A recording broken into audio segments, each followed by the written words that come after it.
Mari ngopi, cari inspirasi, luangkan. Assalamualaikum dan salam sejahtera. Selamat kembali ke episod Jom Singgah. Singgah mana? Singgah sinilah. Singgah dululah. So, seperti biasa, dengan saya merupakan hos anda hari ini, saya Anik, dan co-host saya. Dan saya Amirul, merupakan co-host anda pada podcast hari ini. Ya, betul. Jadi hari ini, seperti biasa kita akan membincangkan tajuk-tajuk yang berbeza-beza. Dan tajuk kita hari ini adalah, saya tak bagi tajuk directly lah. Tajuk ni dia sesuatu benda yang boleh menggantikan manusia pada masa akan datang. Menggantikan Ya, manusia. menggantikan dari segi pula, dari segi kerja ataupun pendapatan. Dan statistik juga menunjukkan bakal ramai lagi akan menganggur dengan benda ni. Anggur dan dibuang kerja kerana perkara ini mungkin diganti oleh manusia dalam dunia pekerjaan suatu hari nanti. Betul. Tapi jangan risau, ini bukan fakta, kami tanya-tanyakan. Kita akan bincangkan betul atau tidak. Jadi tanpa kita membuang masa, kita menjemput tetamu-tamu kita yang kita rasa lebih arif. Lebih arif. Lebih arif. Lebih, nama dia lah Arif. Dia lebih arif untuk membincangkan tentang soal isu artificial intelligence. Atau dengan kata nama lain, kecerdasan buatan. Betul. Ataupun nama lain AI. Dan cerdas lah. Okay, so kita jumpa tamu kita pada hari ni, Cik Arif ya. Ya, terima kasih. Saya minta, boleh Cik Arif kenalkan diri dan background Cik Arif sikit? Okey, terima kasih kepada host kita yang kacak, Encik Anik dan juga Encik Amirul yang juga super kacak. Baik. Jadi saya nak kenalkan diri saya Arif. Saya merupakan project manager untuk program AI yang kita buat di IUC, Innovative University College. Dan background saya merupakan pelajar degree dalam Meskom di UiTM Shah Alam. Meskom? Meskom. Jadi dan saya terlibat secara tak langsung dalam dunia pendidikan ni, education ni, sebab saya terlibat dengan aktiviti college, universiti, dan secara tak langsung saya dipilih menjadi Majlis Perwakilan Pelajar di UiTM. Bekas MPP ke UiTM? Ya, satu ketika dulu.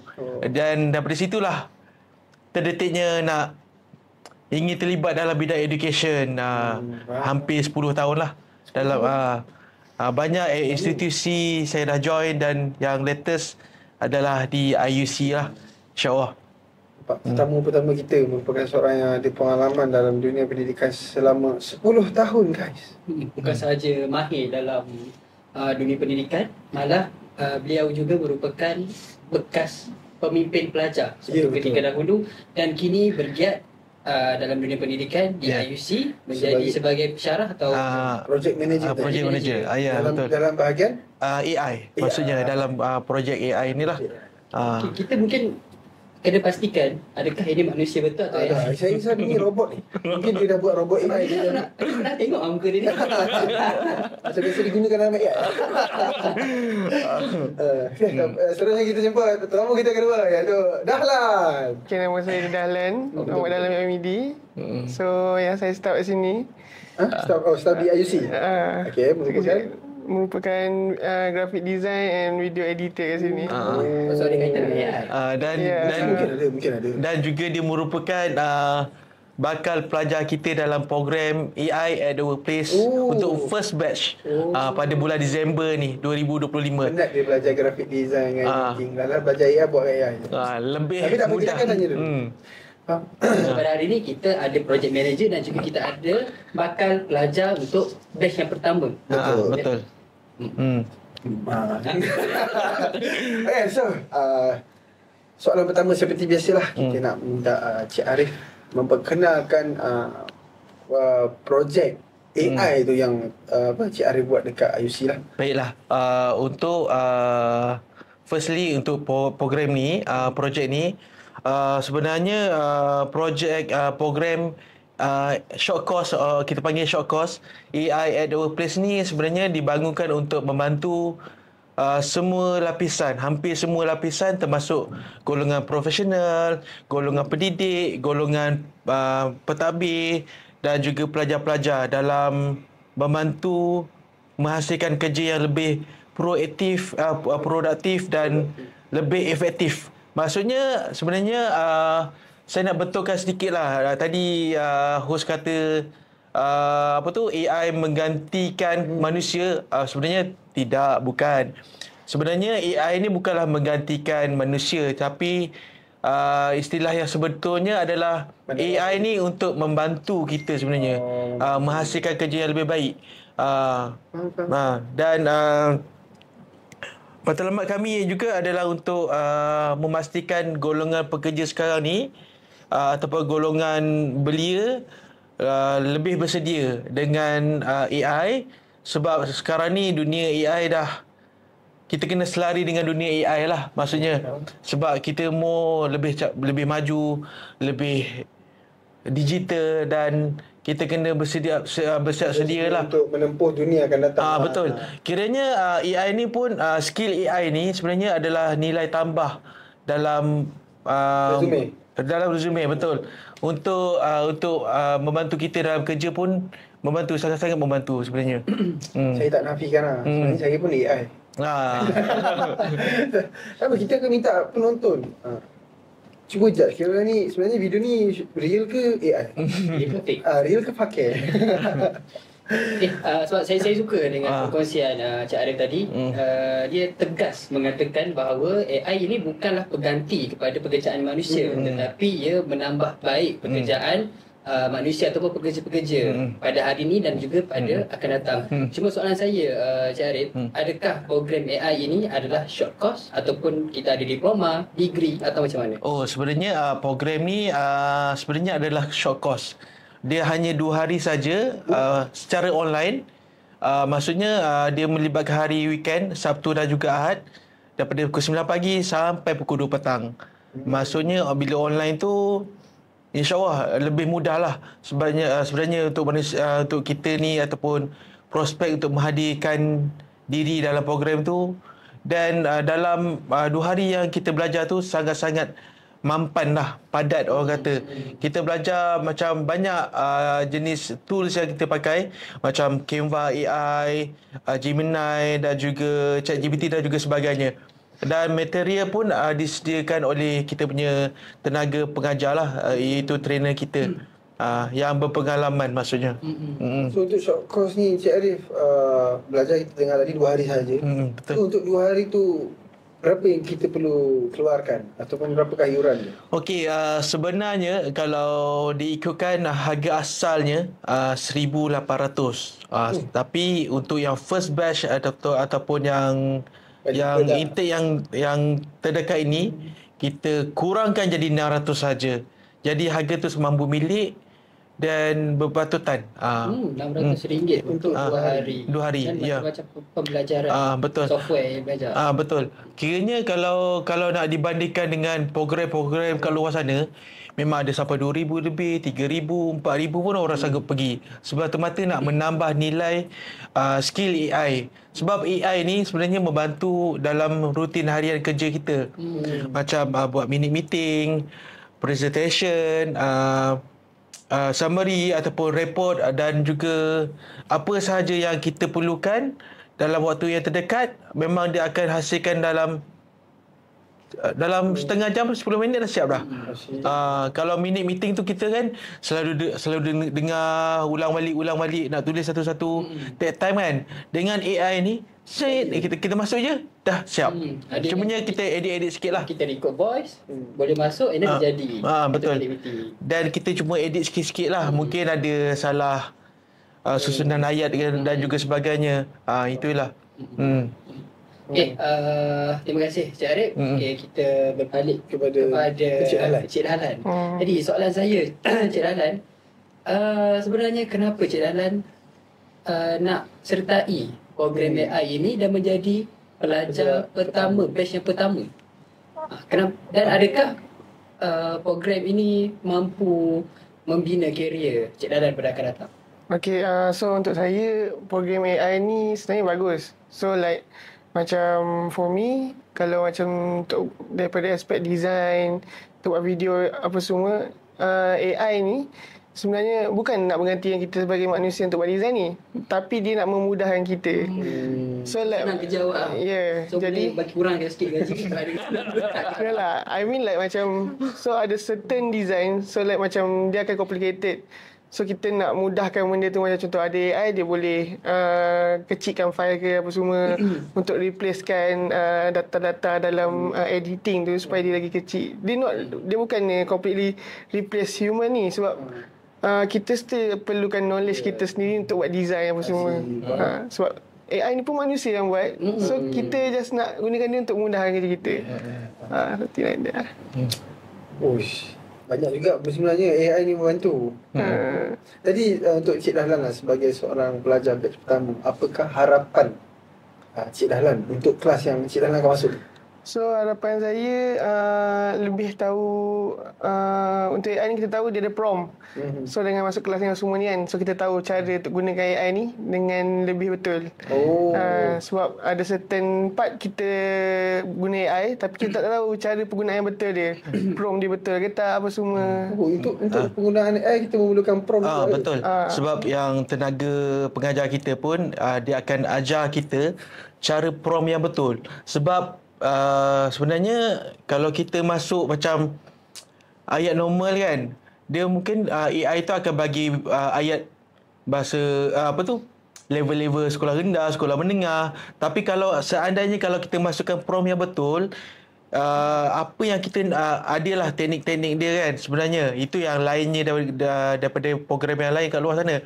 Kita akan ajar prompt yang betul, dia akan bagi yang kita macam exactly macam wow, mengikut ekspektasi kita. Kadang-kadang benda tu di luar jangkaan kita pun, ini lagi bagus. Kita fikir benda lain, dia bagi yang benda lebih high level, level dewa macam tu. Dia bagi kan. Tak adalah maksudnya. Kita level dewa kan. Ada pun ganti dewa. Ini kat manusia. Tak adalah maksudnya. Tapi ikut prompt lah. Saya kira macam contoh kan, kalau kita contoh kita nak minta buat satu gambar. Kalau kita bagi ayat biasa dengan prompt yang perfect, adakah outcome dia pun berbeza? Dia sebenarnya dia berbeza lah. Maksudnya prompt yang kita masukkan tu sebenarnya kadang-kadang macam mana yang nak cakap, sudah kan. Boleh. So macam from the aspect of, contoh prompt, kita tengok ada design ni macam ni, betul tak?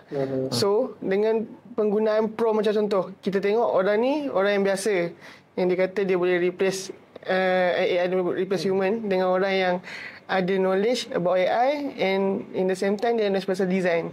So perbezaan prompt diorang ni, so orang yang buat design ni dia lagi tahu apa benda aspek yang nak tulis dalam prompt tu untuk ada dalam design tu, berbanding dengan orang yang tak ada knowledge, dia just tulis macam tolong buat macam ni kan.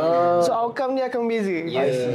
So AI ni not fully replace human. Sebenarnya still need human tu letak input lah tu. Dia sebagai assistant sajalah, bukan pengganti. Itu yang saya nak menyangkal dakwaan yang menyangkal dakwaan yang AI mengurangkan tenaga pekerja. Bukan. Sebenarnya AI ni membantu kita menambahkan kemahiran dalam diri kita sebenarnya. Kalau benda tu ada lagi better lah kita. So jawapan yang baik dan tepat itu lahirnya daripada prompt yang tepat juga. Ya, betul. Cik Arif, bercakap tadi Cik Arif bercakap soal tenaga pengajar. Boleh sharekan sikit siapa sebenarnya tenaga pengajar dan datang dari mana? Adakah orang Microsoft sendiri? Atau orang Meta? Okey. Bagi perancangan kita, memang kita ada perancangan yang panjang lah sebenarnya. Perancangan yang agak panjang. Dalam waktu yang terdekat ni kita memang sediakan 2 tenaga pengajar, iaitu Dr. Fahim dan juga Encik Anas. Dia merupakan orang yang expert dalam AI dan penggunaan prompt dan juga sebagainya. Mereka memang expert. Dan untuk masa akan datang, memang kita akan invite bila benda ni dah mungkin insyaAllah dalam tahun depan juga, dalam pertengahan tahun depan ataupun hujung tahun depan, kita akan invite golongan profesional daripada luar lah, daripada Microsoft ke Meta ke, secara online lah benda tu. Sebab kelas kita pun kelas online, jadi kita nak deal dengan orang tenaga pengajar yang jauh dekat luar negara pun senanglah benda tu. Sebab kita online kan. So tak ada masalah InsyaAllah. jarak lah orang nak belajar. Betul. RM600 untuk 2 hari belajar pasal prom. Tapi jangan lepaskan peluang ni. RM600 saja. Kan? Untuk yang first batch kan, dan sebab iyalah daripada 1,008 better RM600. Dia tak ada nak marah. Betul. Ini program dia. Kan? Dia itu pengaturan juga. Inilah kita punya director. Producer. Producer. Director sama lah. Producer untuk Jom Singgah. So nak promote yang marah. Jadi kita ambil full opportunity orang kata kan. Peluang yang penuh lah. Okay, Cik Dahlan. Macam kita tengok Cik Dahlan daripada orang IT ataupun orang daripada grafik designer. Kalau orang yang dia belajar lain, program dia lain, contoh dia belajar sukan ataupun dia belajar kemahiran, boleh ke? Sesuai tak nak masuk program AI ni? Sebenarnya sesuai je sebab selain daripada kegunaan lain AI ni, dia orang boleh juga untuk buat research. Dia orang nak tahu macam mana dia orang nak buat benda ni, kerja ni macam mana untuk dapatkan idea. Not fully kita nak percaya AI tu, tapi at least kita ada sumber yang guideline yang dia orang boleh tengok macam contoh kemahiran yang dia nak belajar ni kan. Dia boleh tengok daripada AI apa semua, daripada ChatGPT. So kalau contoh dia orang nak buat macam apa tu, macam kan kemahiran kan diorang buat macam komponen-komponen tu kan. So dia nak tahu komponen ni macam mana. So dia nak dapat jawapan yang direct kan. Tak perlu nak cari website semua. So boleh tanya AI. So tidak mengira siapa dan latar belakang. Kerana ini AI ni adalah memudahkan bagi setiap golongan ataupun, dan kita juga perlu bekerja dan hidup mengikut arus zaman. Supaya kita tidak ketinggalan jauh dan juga kita menjadi rakyat Malaysia yang maju dan berdaya saing dalam peringkat antarabangsa. Mungkin wawasan 20-30. Nasib baik. Nasib baik producer. Saya nak cakap apa. Ini ada satu soalan tentang AI. Tak salah siapa boleh jawab. So seperti kita tengok sekarang, AI ni juga kita tahu dia adalah sesuatu yang membantu. Okay? Membantu tu bagus lah. Ayat membantu tu bagus. Tapi kita tengok juga dalam membantu apa. Macam untuk Cik Dahlan, dia membantu dalam untuk membuat kerja grafik design. Tapi ada yang membantu dalam untuk melakukan jenayah cyber. Contoh dia macam scam. Yang menggunakan dengan gambar sahaja, dia boleh buatkan daripada gambar menjadi satu video. Seorang macam saya bagi contoh, ada satu pernah jadi, bukan jadilah, dia iklan untuk menunjukkan betapa betapa ada bahagian hitam, ada dark side dia untuk AI ni, which is dia menunjukkan contoh, dia menggunakan gambar anak seorang daripada klien dia, menggunakan AI seperti diculik. Dan dia hampir di scam untuk membayarkan untuk pampasan. Sedangkan so, macam dia keculik pun jadi macam untuk Cik Arif lah ataupun Dahlan yang boleh jawab, macam mana kita nak banteras benda-benda macam ni? Itulah perlunya belajar AI. Masa umur kita. Itu je. Kalau tak ada basic AI, jadi benda tu mudah tertipu maksudnya. Maksudnya bila kita dah belajar masuk kelas AI ni, insya-Allah dalam introduction kita akan bagi tahulah. Kita akan ajar daripada A sampai Z lah, maksudnya yang basic, dan mengikut level by level lah maksudnya. Jadi itulah perlunya masuk kelas AI. Untuk itu yang basic lah. Dan mungkin Cik Dahlan nak bagi pendapat Cik Dahlan. Macam untuk Cik Dahlan graphic design dan editing. Editing video lah kan. So macam mana kita nak bezakan atau detect ini video AI atau video betul yang edit? Pasal saya pun boleh tipu tau. Sebab tu lah kita kena dia. Kucing tu. So for me like macam kita editor kan untuk graphic design semua. Jadi kita boleh tahu perbezaan tau. Sebab tu lah kita ni AI ni bukannya fully boleh replace human. Kita kena knowledge sendiri juga. Knowledge yang AI ni tak dapat nak overkill kita. Sebab kita guna otak kan, dia orang just komputer yang dah diprogram. So kita boleh tahu beza dia tu. So daripada aspek dia punya macam dalam gambar AI tu kita boleh nampak So mata orang biasa ni dengan orang designer, editor ni dia lain tau. Dia boleh nampak benda tu betul ke tak betul ke. Sebab kita sendiri boleh buat manual benda tu untuk editing. Ini kan AI. Yang dia punya editing tu not so perfect mana kita. So kita boleh tengok beza dia. Saya suka pendapat dua panel kita kerana kalau nak tahu sesuatu benda tu wujud atau tidak, real atau tidak, caranya adalah dengan menuntut ilmu. Betul. Pergilah belajar. Kalau tak, kita sentiasa diperbodoh dan sentiasa ditipu. Hampir di scam.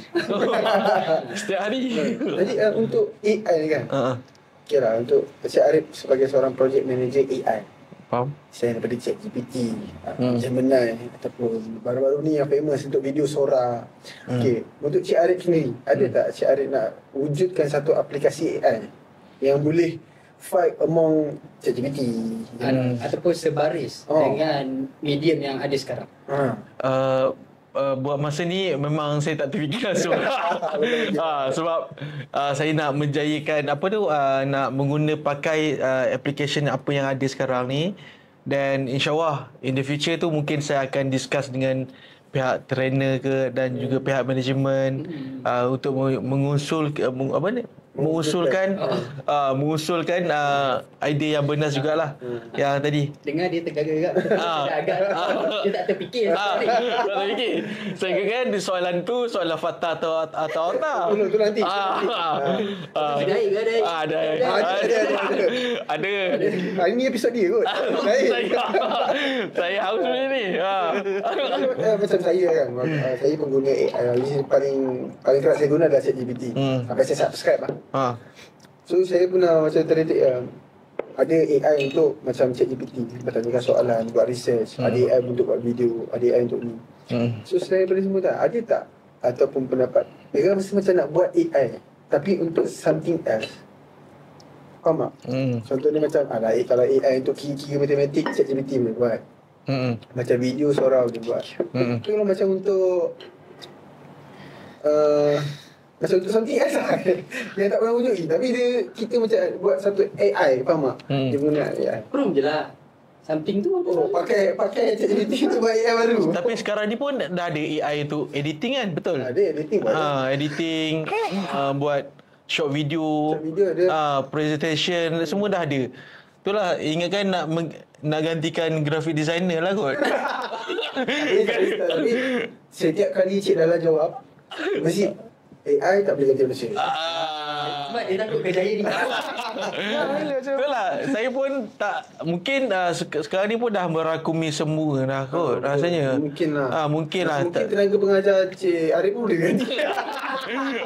Pakai robot je. Pakai AI untuk belajar AI je. AI ada orang cantik pula kan, robot tu kan cantik pula kan. Macam tu kan. Betul lah. Ada foto-foto tak? Dia harus buat kerja. Okay. Dengar tadi RM600. Cuma last question yang saya rasa macam nak tahu. Kalau ChatGPT yang kena subscribe, kalau masuk RM600 itu dapat ChatGPT free? ChatGPT free ke Gemini free? Okay, buat masa ni yang apa yang kita tawarkan RM600 tu termasuk dengan material daripada tenaga pengajar, tapi bukan daripada segi bulanan tu tak dapat lah. Dan CJ pun kita akan keluarkan juga, CJ daripada IUC, dan insyaAllah ilmu yang mereka dapat tu memang ilmu yang sangat-sangat mantap lah daripada tenaga pengajar kita. Sebelum kita pergi ke segmen fakta atau mitos, saya satu soalan. Macam seperti Cik Milo tanyakan tadi kan, kalau belajar diorang dapat ke guna ChatGPT yang better version kan. Sebab sekarang ni kalau kita tengok ChatGPT ada banyak version. Dia ada 5.0, dia ada 4 mini, ada 4 plus, lepas tu dia ada sekarang ni paling latest adalah ChatGPT 5 lah. So adakah kalau macam tenaga pengajar menggunakan ChatGPT 5 tapi student menggunakan ChatGPT 4.0, dia mengikut flexibility maksudnya. Tenaga pengajar pun akan tanya semualah, tapi tenaga pengajar akan dia akan ajar mengikut yang latest. Maksudnya latest, tapi kalau ada apa tu pelajar yang mungkin yang pakai yang backdated punya, dia akan ikut ikut yang kesesuaian dia. Kiranya kita punya trainer tu memang full expert lah berdasarkan kesemuanya.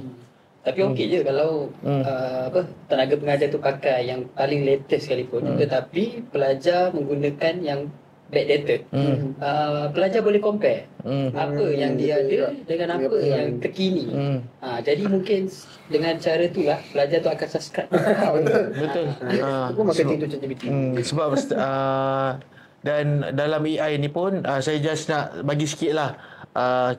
Jadi sikit. Sikit je. Sikit je sebab dalam AI ni kita tak semua data kita boleh masukkan dalam AI sebenarnya.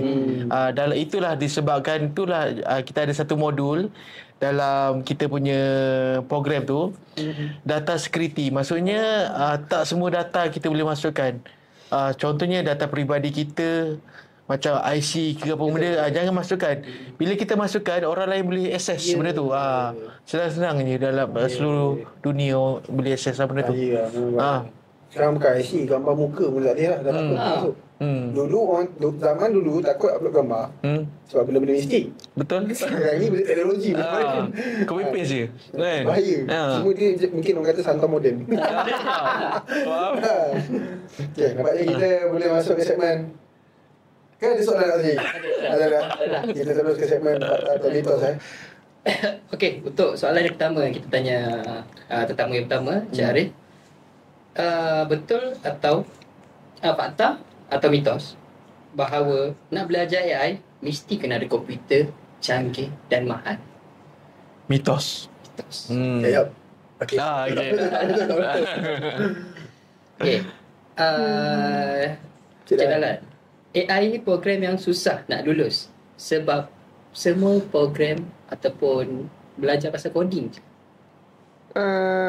Tak mitos. Tak mitos. Mitos ke mitos? Mitos. Okay. Tak ada bunyi lagi. Jangan takut sekiranya. Okey, Cik Arif. AI ini graduan AI ataupun pelajar yang dapat belajar program AI ni mudah nak dapat kerja berbanding orang yang tak ambil peluang ini. Benar. Benar. Fakta. Ya, betul. Ya.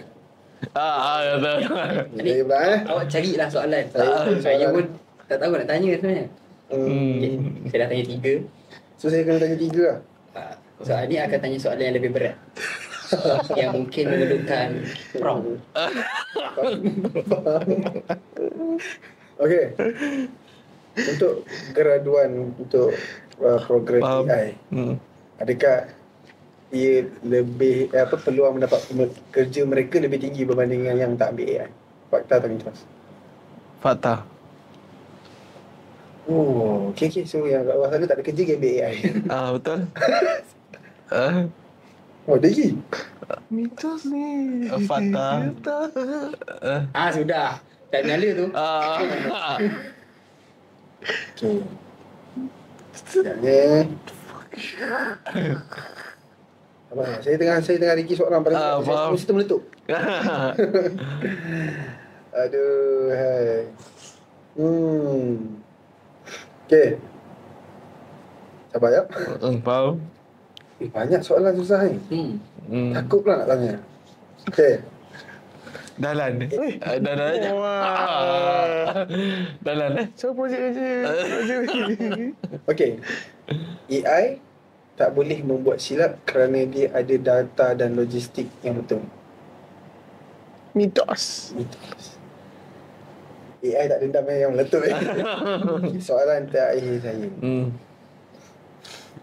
Sekiranya semua input ataupun semua knowledge telah diletakkan dalam AI, termasuk emosi, apa semualah yang berkaitan dengan manusia, dalam jangka masa 20 tahun atau 30 tahun, boleh atau tidak AI menggantikan manusia? Mitos. Serentak kan. Okay. Memang takkan dapat Memang takkan dapatkan tiap manusia Tak, membantu saja. Membantu saja. Otak kita lebih bernilai daripada dia. Soalan saya yang terakhir. Sekiranya AI digunakan untuk militeri atau peperangan, adakah ia satu penambahbaikan atau satu penambahburukan? Sekiranya AI atau robot digunakan dalam orang kata untuk peperangan, adakah itu penambahbaikan atau membawa kesan yang lebih buruk? Dua-dua kot. Dari segi apa ni? Betul. Okey, anda katalah kita menciptakan satu army robot. Tiba-tiba dia pegang kita balik. Dia ada pro and cons lah jadi sebenarnya. Itu yang saya kata dua-dua. Pro and cons. Tapi bergantung atas niat lah. Nawaitu tu sebenarnya. Kalau nawaitu jahat tu jahatlah kan. Kalau nawaitunya baik lah. Itulah. Okay, nampaknya kita dah di penghujung episod kali ni. Terima Lagi kasih. sekali untuk episod ni tak ada kursi yang meletup lagi. Terima kasih diucapkan kepada kedua-dua tetamu kita pada hari ini, Cik Arif dan juga Cik Dahlan, kerana sudi bersama kami dan hadir ke studio.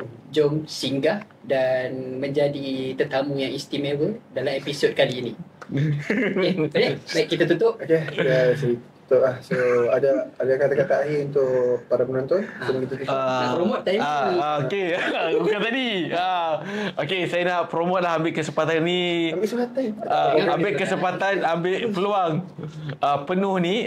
Maksudnya jangan lupa join kita punya first batch pada 6 dan juga 7 Disember ni 2025. Berharga RM600 saja. Harga asalnya RM1,800. Tempat adalah limited. Limited seat maksudnya. Jadi kita akan sediakan link kat bawah. Dan jangan lupa like bukan itu okey itu je. Ini sekali lagi jangan lupa like, comment, share and subscribe, dan jangan lupa juga tekan button lonceng untuk dapatkan notification episod akan datang. So, saya tutup episod kali ini dengan wabillahi taufiq wal hidayah. Wassalamualaikum warahmatullahi wabarakatuh. Kembali lagi dalam rancangan Jom Singgah. Singgah mana? Singgah sinilah. Ciao.